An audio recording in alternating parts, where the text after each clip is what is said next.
Ey hemşirem, sizmi ayol sahabalardek bo'la olasiz. Haqiqatan sizmi suyimlik payg'ambarimiz haqidagi gap so'zlarni anglashni yaxshi ko'rsiz deyman. Balkim uning bilan ayollar orasida yuz bergan ishlarga tutgan pozitsiyasi sizni hayron qoldirishi mumkin. Meningcha siz suyimlik payg'ambarimizni o'zingizga o'rnak qilib, uning yo'lida mengishni yaxshi ko'rsiz deyman. Hozirning o'zida o'zingizni payg'ambar alayhisalomning uyida deb tasavvur qiling.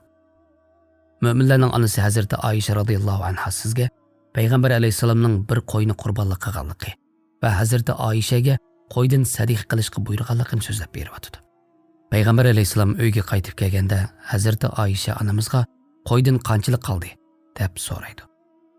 Oysha onamiz qo'ydan faqat targ'oq sumakli qoldi deydi. Suyimlik payg'ambarimiz bizga targ'oq sumakdan boshqa hammasi qoldi deydi. Ey hemşirem, qani targ'oq sumakdan boshqa hammasi qoldi degan bu isil javob haqida o'ylanib baqing.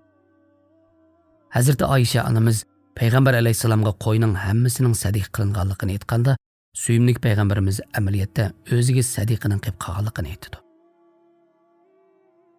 Haqiqatan insonning mollaridan faqat sadiq qilganlarla uning qabrisida uning asqatidi. Hargizmi sizning yeningizda qolganlar emas. Uyingizning sodilqa qashlaganlaringiz tok, suv, gaz pullaridan tortib, dora, kiyim-kechak, non, hatto say ko'ktatqicha mashinangizning may puligacha hammasi sadiqdir. Gezi kelganda jiningizni qutqizishga asqatmaydigan shu mol dunyoringiz sizdan keyingilarga miros qoladi. Amaliyotda sizning haqiqiy melingiz Alloh yo'lida qilgan sadiqalaringiz. Hazrati Oysha onamizning endi qolgan qo'yning targ'oq suңiki yeyilib tugaydi. Ammo sadiq qilganlar bo'lsa mangulik qoladi. Ya'ni oxirat bankasida saqlanib qoladi. Suyimlik payg'ambarimiz omonat daftari haqida mundaq degan. Alloh faqat halol narsalarni qabul qiladi. Kimiki halol yo'ldan topgan bir tal xo'rmichaqliq narsani sadiq qilsa, haqiqatan Janobi Alloh o sadiqini o'ng tarafdan qabul qiladi. Ondan uni egisi uchun tarbiyalab ko'paytib beradi. Xuddi sizlarning biringlar bir taychoqni tarbiyalab tog'dek cho'ng qilganga o'xshash ko'paytib beradi, deydi. Ey hemşirem, Abdullah ibn Mas'ud o'zi kambag'al ammo ayoli mol-mulki ko'p, boy ayol edi. Abdullah ibn Mas'udning ayoli bir qatim payg'ambar alayhisalomning "Ey ayollar jamoati, siz bu zinnatlaringlardan bo'lsa sadiq qilinglar, chunki men sizlarning ko'pinchalarini do'zax ahlidan ko'rdim" deganligini anglaydi. Shuning bilan u yo'ldoshi Abdullah ibn Mas'udning yoniga kelib, "Ey Abdullah, sizlarning qo'llar qisqa. Payg'ambar alayhisalom bizni sadiq qilishga buyurdi. Sizlar uning yoniga berib so'rab baqsizlar, agar men sadiqini sizlarga bersam, sadiqam to'g'ri bo'lsa sizlarga beray, bo'lmasa boshqalarga beray" deydi. Ibn Mas'ud uning yoniga o'zingiz borsangiz deydi. U payg'ambar alayhisalomning yoniga kelganda eshik tubida bir ansar ayol bor edi. U ayolmi o'xshashla Zaynab so'ragan savolni so'rash uchun kelgan ekan. Ikkalan eshikni chekib edi. Bilal radhiyallohu anhu ular eshikni ochdi. O ikki ayol Bilalga payg'ambar alayhisalomdan so'rab baqsalar, "Biz ikkalanning erimizga va quchqimizdagi yetim bolalarimiz qilgan sadiqimiz to'g'rimi?" deydi. Bilal payg'ambar alayhisalomning yoniga kirib, Zaynab bilan ansarlardan bir ayol o'zining erlariga qilgan sadiqasining to'g'ri bo'ldigan, bo'lmaydiganligini so'rayotidi, deydi. Payg'ambar alayhisalom Bilalga "Qaysi Zaynab?" deydi. Bilal Abdullah ibn Mas'udning ayoli Zaynab deydi. Payg'ambar alayhisalom ularga ikki ajr bor. Biri urug' tuqqandarchilik ajri va sadiqining ajri. Ey hemşirem, payg'ambar alayhisalomning bu darsini esingizda mahkam saqlang. Sadiqlarning eng kattasi urug' tuqqanga berilgan sadiqidir. Agar sizning mol-mulkingiz bo'lsa, Alloh sizga hammani nasib qildi. Eringizning qo'li qisqa bo'lsa, uningga bergan har bir narsangiz sadiq hisoblandi. Ham qilgan shu yaxshiligingizda sizga ikki ajr yoziladi. Biri sadiqining ajri, yana biri melingizning bir qismini berish orqali eringizga bo'lgan sevgining ajri. Agar siz tul yoki taloq qilingan ayol bo'lsangiz, oldingizda bolalaringiz bo'lsa, bolalaringizga sarf qilgan har bir melingiz uchun sizga sadiqining ajri yoziladi. Ey hemşirem, sadiqingizda eng avval urug' tuqqanlaringizdan boshlang. Masalan, qo'li qisqa hammangizdan, kambag'al yezningizdan, bolalar ushoq kunini aron qamdayotgan qarindoshlaringizdan, tag'i hammallaringizdan boshlasangiz bo'ladi. Janob Allohning sizga ularga ato qilmagan ne'matlarni ihson qilganligini esingizdan chiqarib qo'ymang. Mana bu amalingiz ularning qalbidagi o'rningizni yuksaltishi mumkin. Balkim Allohning dargohidagi o'rningizni ularning qalbidagidan bakrak yuksaltishi mumkin. Ey hamshiram, Payg'ambar alayhisalom bir kuni ayollarga mundaq deydi: "Sizlarning oranglarda men bilan eng tez jam bo'lganinglar, qo'li eng uzun bo'lganinglardir. Ya'ni sadiqani ko'p qilganinglardir" deydi. Zaynab binti Jahsh onamiz Payg'ambar alayhisalom bilan jam bo'lganlarning tunjisidir.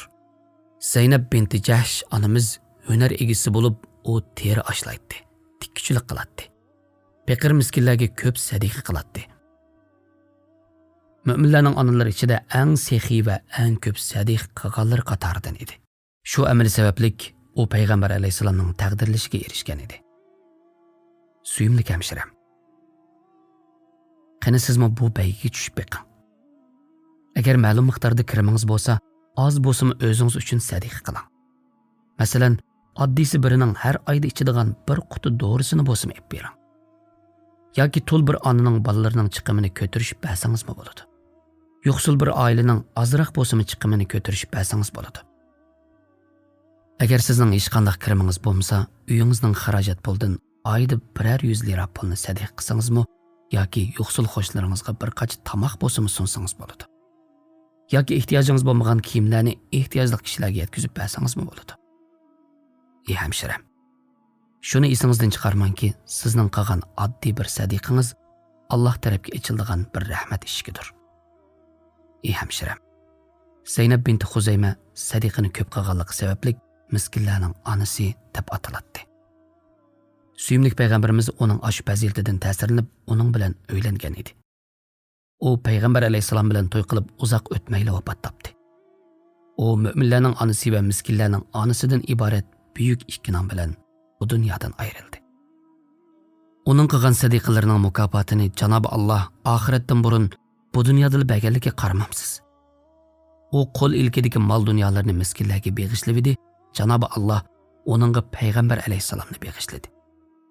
Agar o'zingizning bexatarligidan ansirsangiz, biror orzu armonlaringiz, tilaklaringiz va yoki hayotingizda utuq va muvaffaqiyatga erishishni xohlasangiz, sadiqa orqali yo'lingizni ochishga tirishib beqing. Masalan, agar Alloh qalbingizga bir erning ishqini sog'gan bo'lsa, o'zingizning ippitini qo'g'dab, sabringiz bilan uni qalbingizda saqlagan bo'lsangiz, sadiqa qilib Allohga duo qiling. Shuningga haqiqiy kishiningki, agar u kishi siz uchun yaxshi bo'lsa, Janob Alloh u kishining qalbidan so'rab, sizning ishkingizga akilib beradi. Duo ijobat bo'lgan vaqtlarda ko'p duo qiling. Haqiqatan duoning ijobat bo'lgan eng ko'p vaqtlardan biri insonning biror yaxshilik qilgandan keyin Rabbiga duo qilgan vaqtidir. O'z vaqtida Musa alayhisalom Madiyanga qo'rqqan va tangir qilgan holda kelgan edi. Shu chaqda uning na uyi, na ayoli, na xizmati hech nimasi yo'q edi. Mahallada u yolg'iz edi. Uni hech kim tanimaydi. U mahallaga kirganda suv bo'yida qo'ylarni sug'urayotgan bir to'p kishilarni ko'rdi. Suvning yanida suv elish uchun navbat saqlayotgan ikki qizni ko'rdi. Musa alayhisalom u ikkalanga yordam qilish uchun yeniga kelib suv epadi. Ondan kayniga o'rilib daraxtning soyasida orom oldi.